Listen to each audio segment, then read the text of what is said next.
বলছি আপনাদের কাছে আমার আর ডাক্তারবাবুর একটা অনুরোধ আছে।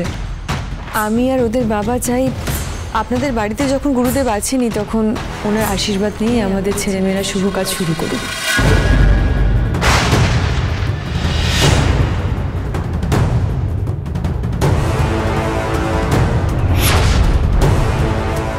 বিমল বাবু বলছি, আপনার এতে কোনো আপত্তি নেই তো? আমাকে বলছেন? না না, আমার আর আপত্তি থাকার কি আছে? অ্যাকচুয়ালি উনি এখন কারোর সঙ্গে কথা বলছেন না, মৌনব্রত নিয়েছেন। না না, ওনার উপস্থিতিটাই আমাদের জন্য অনেক। উনি শুধু থাকলেই হবে, কথা বলতে হবে না। এ তো খুব ভালো কথা মা। উনি যখন আছেন তখন তো ওনার আশীর্বাদ নিয়ে আমরা সবকিছু। না, সেটা সম্ভব না, তার কারণ গুরুদেব কারোর মুখ দেখছেন না এখন। ব্রত মানে মুখ না দেখারও ব্রত হয়? এটা কি ধরনের ব্রত? আমি তো এটাকে কখনো সরি মানে সেটা তো মানে আমার জিজ্ঞাসা করা শোভা পায় না, তাই না?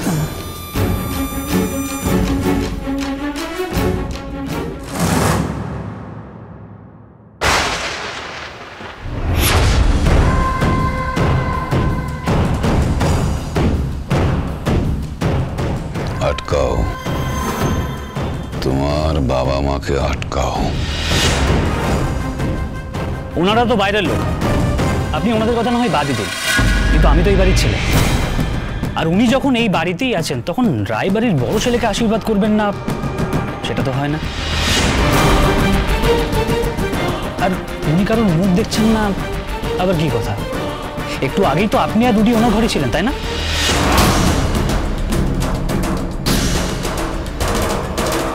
আমি ওনার কাছে যাচ্ছি। রায়বাড়ির গুরুদেব কৃষ্ণ রায়কে তো আশীর্বাদ করবেন। যাও।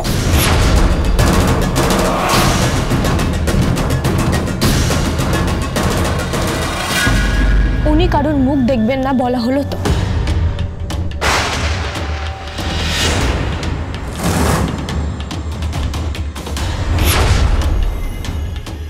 উনি আমার হয়ে আমার ব্রত পালন করছেন, তুমি চলে যাও। শোনা, আমি গুরুদেবের কাছে যাবই, কারণ আমি এই বংশের ছেলে। আর এই বংশের বংশধর আসছে আমার মধ্যে দিয়ে।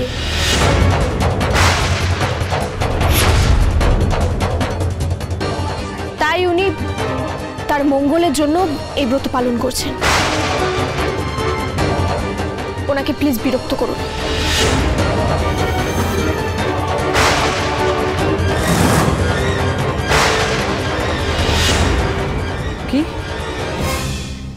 কি বললি তুই? হ্যাঁ, আমি মা হতে চলেছি।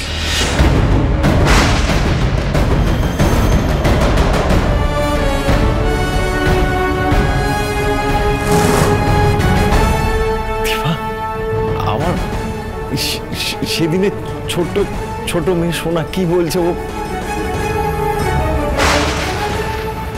সোনা, তুই মা হতে যাচ্ছিস আর তুই নিজের মাকে বলিসনি? কাকে বলবো? তোমাকে। থাক। শোনো মা, এত বড় একটা নিউজ আমাকে দিবি আজকে, আমি ভাবতেই পারিনি। আমি তো সত্যিই সারপ্রাইজ। মানে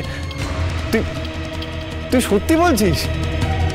বাবা, এভাবে খবরটা দিতে হবে আমিও ভাবিনি। মা ওসব ছাড়, তুই তুই আমাদের সাথে যাবি, আমি তোকে নিয়ে যাবো, কেমন? হ্যাঁ ডাক্তারবাবু, সেটাই ভালো হবে। কিন্তু বাবা, শোন না মা, এই সময় মেয়েরা বাপের বাড়ি গেলে খুব ভালো হয়। তুই আমাদের সাথে যাবি, তোকে আমরা নিয়ে যাবো, কেমন?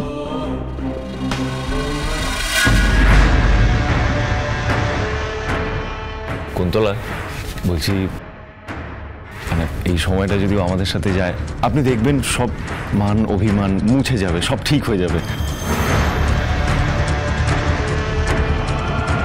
কিন্তু ও তো সেই ধাতুতে গড়া নয় সূর্য, তাই না? তুই যাবে না। আপনি কি বলছেন? যাবে না মানে? না মানে না সূর্য। ওই বাড়ির এই অসুস্থ পরিবেশে আমার পুত্রবধূ এই বাড়ির বংশধরের জন্ম দেবে না।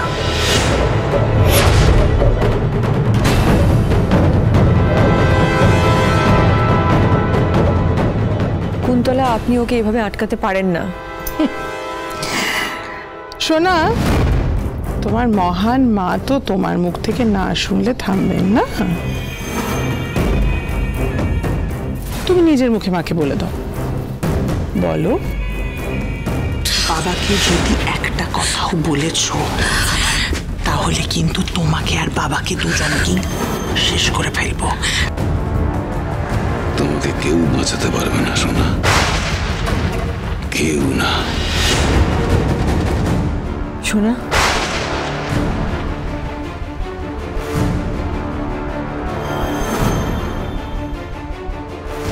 হ্যাঁ, আমি এখানে ভালো আছি। আমি তোমাদের ওই বাড়ির অশান্তির মধ্যে আমি যেতে চাই না।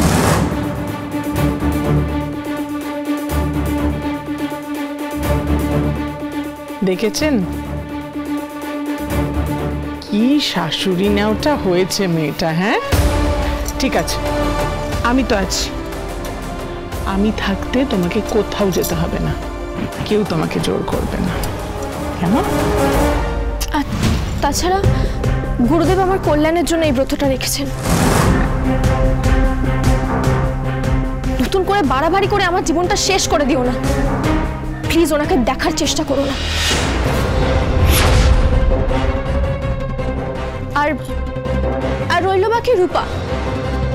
তোমাদের আশীর্বাদ তো আছেই ওর সঙ্গে, সেটাই যথেষ্ট নয় কি তোমাদের আদরের মেয়ের বিয়ের জন্য? আর দয়া করে গুরুদেবের উপর জোরাজোরি করে আমার কোনো ক্ষতি করো না। যদি করো তাহলে কিন্তু আমি নিজেকে শেষ করে ফেলবো। সোনা,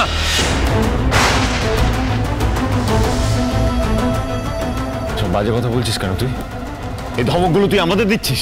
তুই বলে দিয়েছিস, আমরা শুনে নিয়েছি।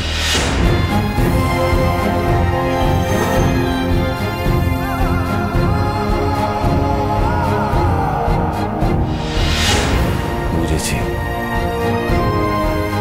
তোমার জীবনে এখন মা বাবার প্রয়োজন ফুরিয়েছে, তাই না?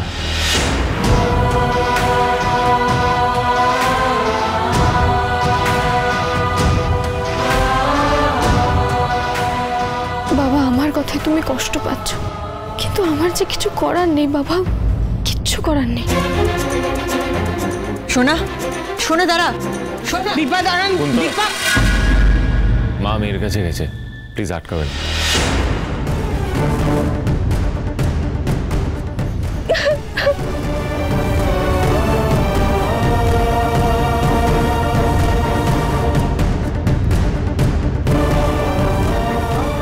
তুই আমাদেরকে এ ব্যাপারে কেন কিছু জানাসনি শোনা?